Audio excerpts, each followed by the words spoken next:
Hello. आवाज़ आ रही है बेटा सभी को? ओके।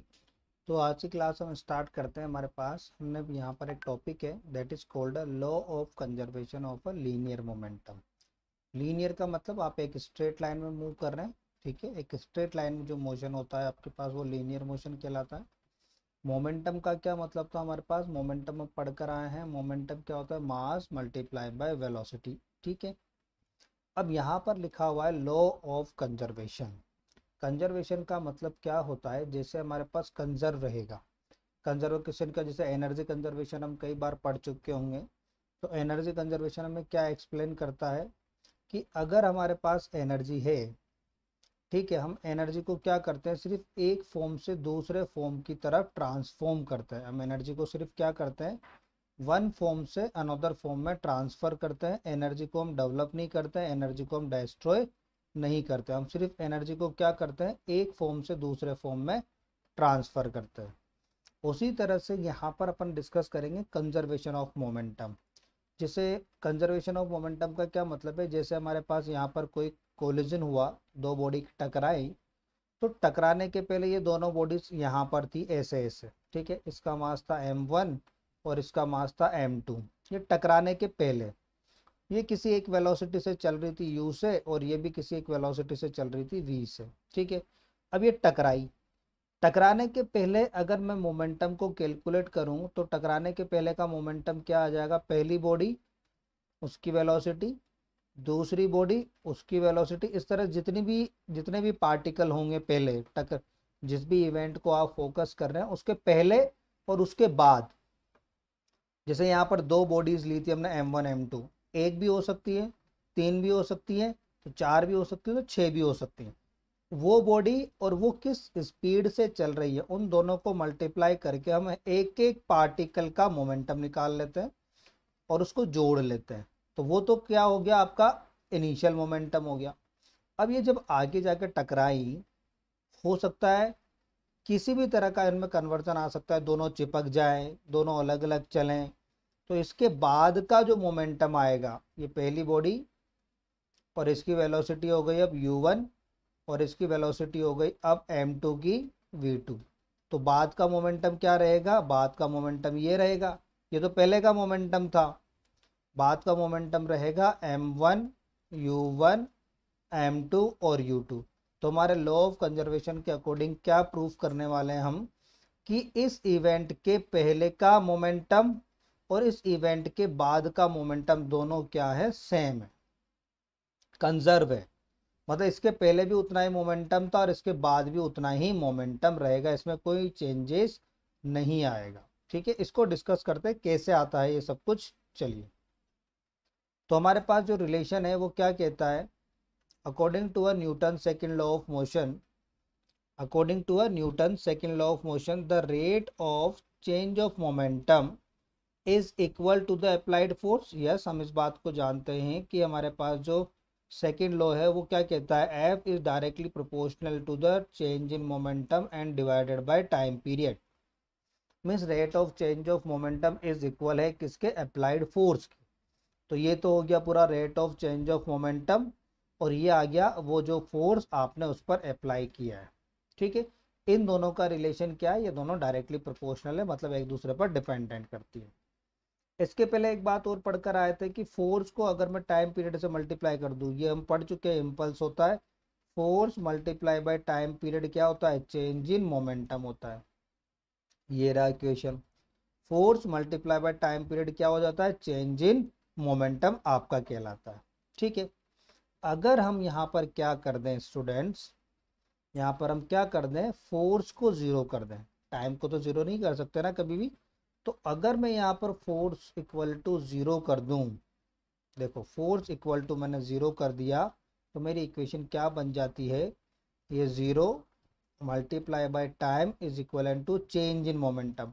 और जब भी किसी दो बॉडीज का चेंज निकालते हैं तो उसको क्या लिखते हैं? P1 माइनस P2, यही तो लिखते हैं।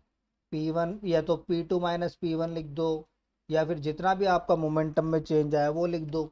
तो ये तो चेंज लिखने का तरीका सब्ट्रैक्शन की फॉर्म में। तो क्या आ गया equation, P2 minus P1 is equal to 0।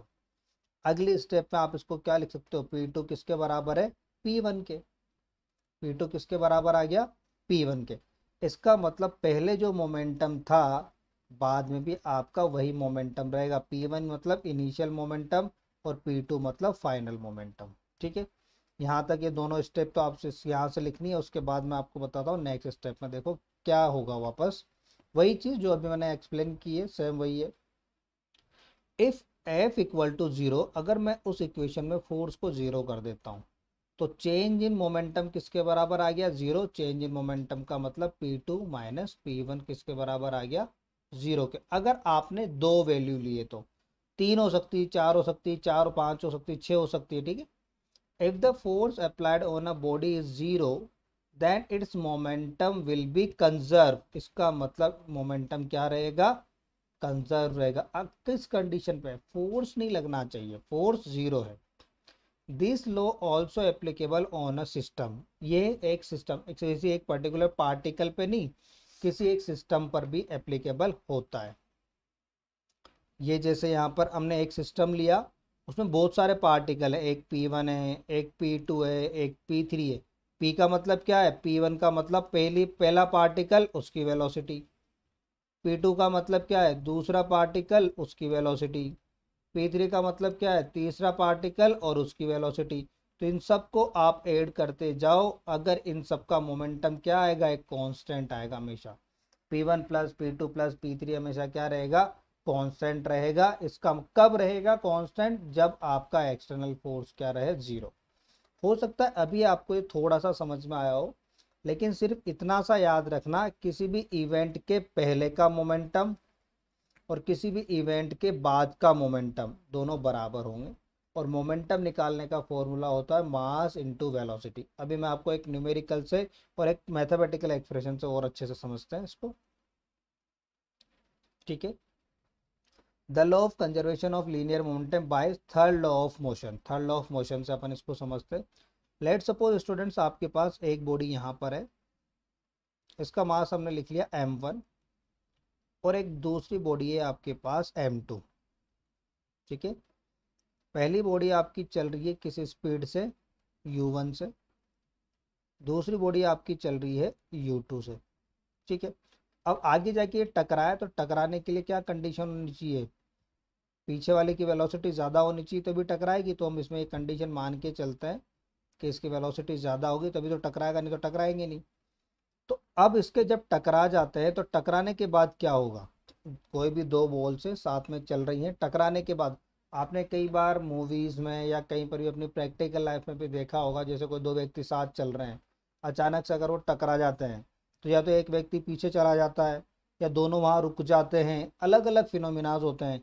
एक छोटी बॉल दूसरी बड़ी बॉल से टकराती है तो छोटी बॉल अलग डायरेक्शन में चल जाती है, बड़ी बॉल वहीं अलग डायरेक्शन में चल जाती है। तो ऐसे बहुत सारे फिनोमिनाज यहाँ पर होते हैं। तो ये तो हो गया आपके पास बिफोर कोलिजन। आफ्टर कोलिजन क्या हुआ, ये हमने मान लिया, हम मान के चल रहे हैं कि m1 वाली बॉडी अब किससे चल रही है, v1 से, और m2 वाली बॉडी अब किससे चल रही है, v2 से। हमने मान लिया। ठीक है, देखें क्या होता है अब। तो ये तो कब क्या फॉर्मूला है, बिफोर कोलिजन।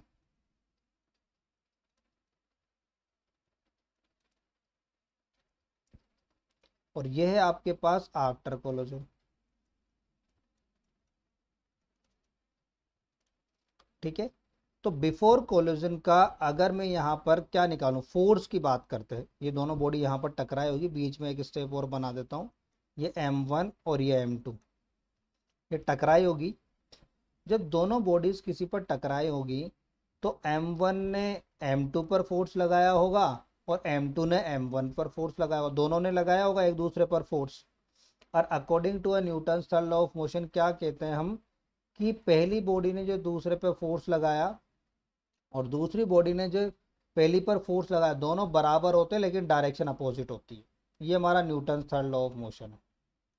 ठीक है, तो पहले हम निकालते हैं यहाँ पर कि पहली बॉडी ने दूसरे पर कितना फोर्स लगाया, force on one due to to.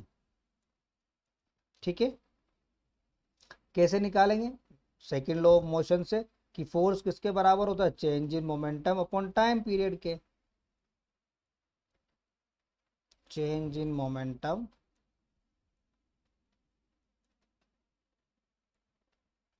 Upon time. ठीक है, F12 आपको निकालना है, तो मतलब क्या लिख सकते हो आप?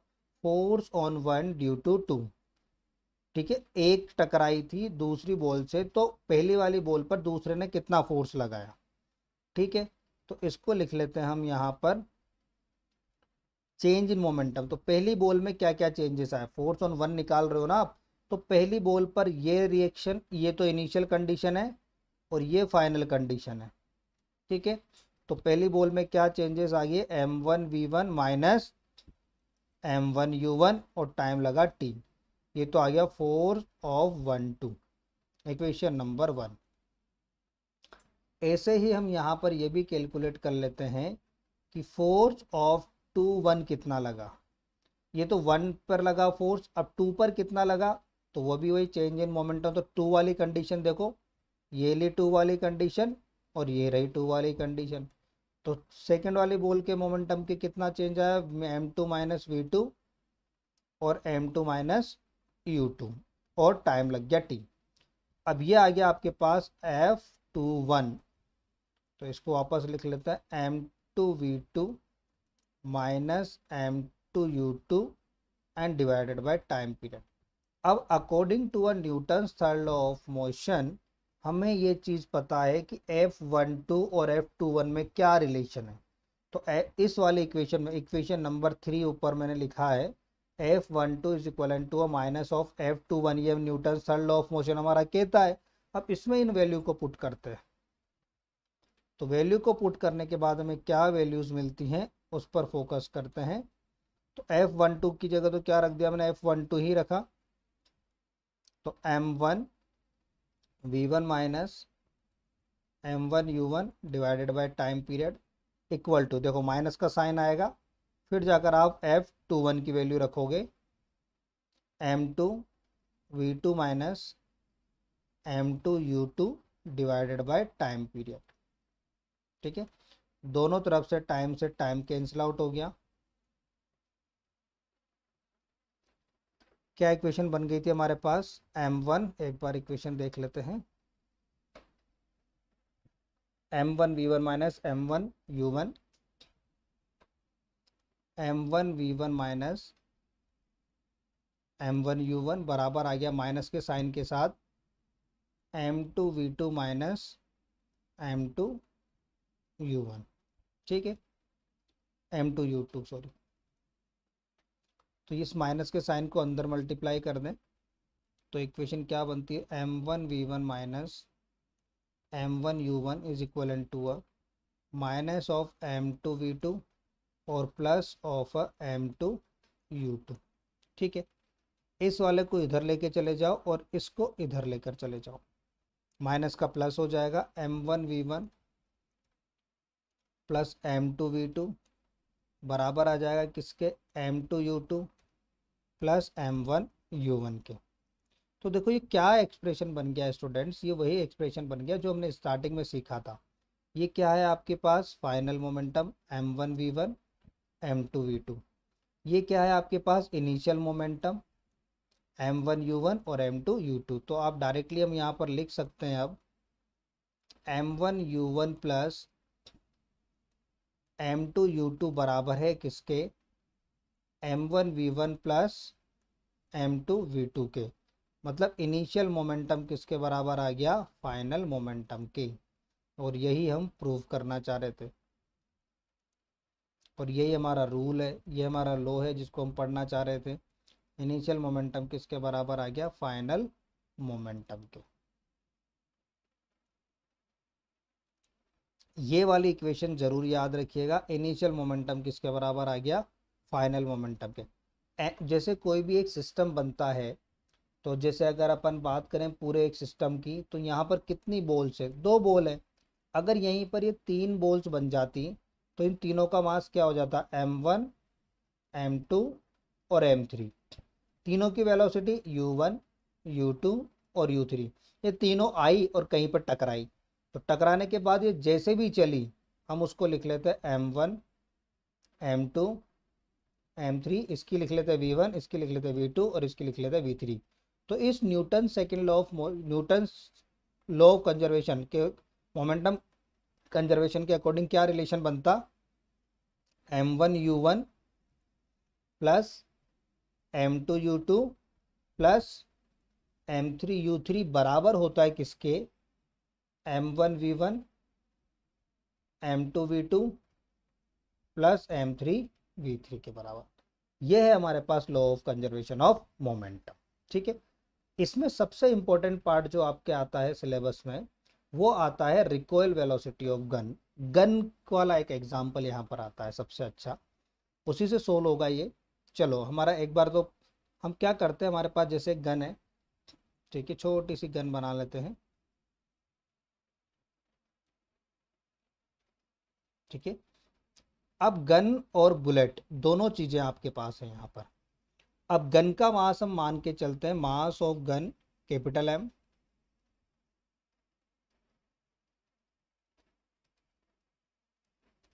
मास ऑफ बुलेट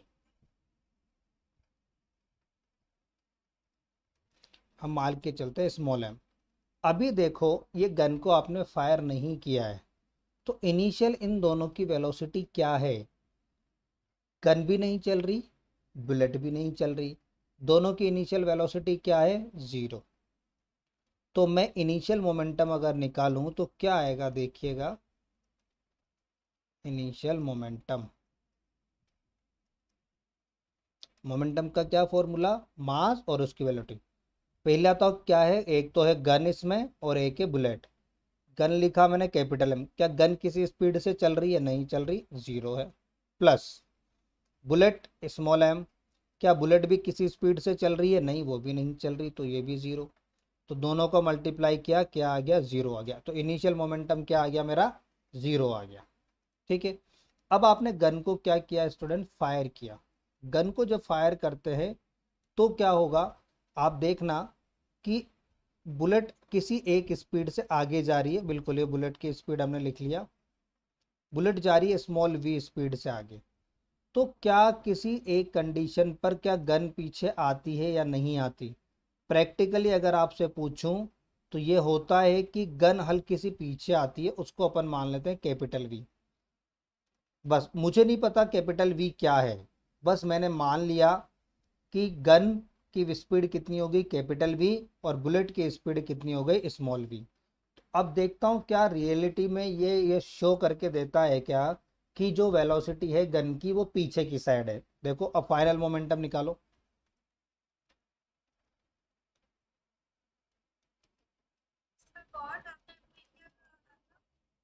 हाँ बेटा, मैंने ये कहा कि जो बुलेट की स्पीड है वो तो हमें पता है कि बुलेट तो आगे जाएगी, ये तो कंफर्म है। ठीक है, हमें ये भी प्रूफ करके देखना है और यहाँ पर ये भी पता करना है कि गन कहाँ जाती है, गन आगे जाती है पीछे जाती है। तो 100% तो आंसर तो ये होता है कि गन पीछे जाती है। तो लेकिन इस रूल से मैं सोल्व करके देखता हूँ कि वाकई में गन पीछे जा रही है कि नहीं जा रही। ठीक है, तो फाइनल मोमेंटम निकालोगे तो क्या करना है, पहले तो कौन है मेरे पास, गन कैपिटल M मास। हाँ सर ये इनिशियल मोमेंटम में आपने 0 क्या लिया है? दो वेलोसिटी, मोमेंटम का फॉर्मूला क्या होता है, और m into m into. Velocity. तो इनिशियल में जब गन को आपने फायर नहीं किया तो दोनों कहाँ पर है, चुपचाप अपने हाथ में रखी हुई है ना,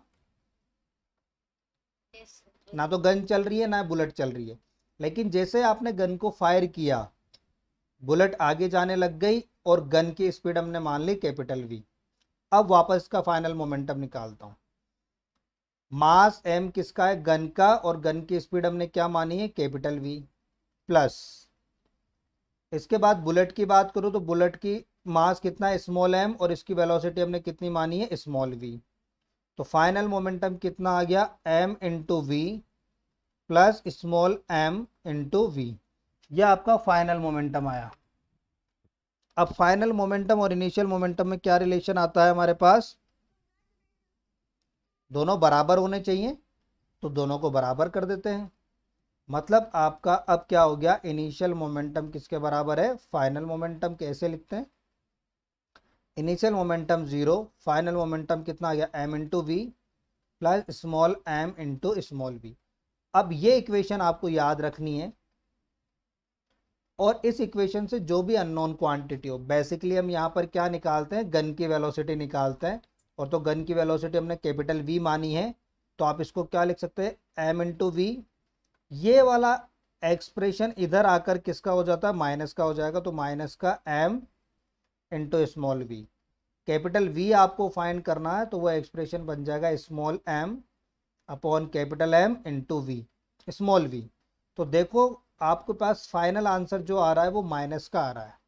ये माइनस साइन ये बता रहा है कि गन की स्पीड और बुलेट की स्पीड दोनों एक दूसरे के अपोजिट है। अगर बुलेट आगे जाएगी तो गन इस डायरेक्शन में जाएगी, ठीक है। तो ये क्या चीज शो कर रहा है, इसको ही कहते हैं अपन recoil velocity of gun. Recoil velocity of gun कितनी आई मेरे पास, recoil velocity of gun minus small m upon capital M into small v। क्या कुछ समझ में आया,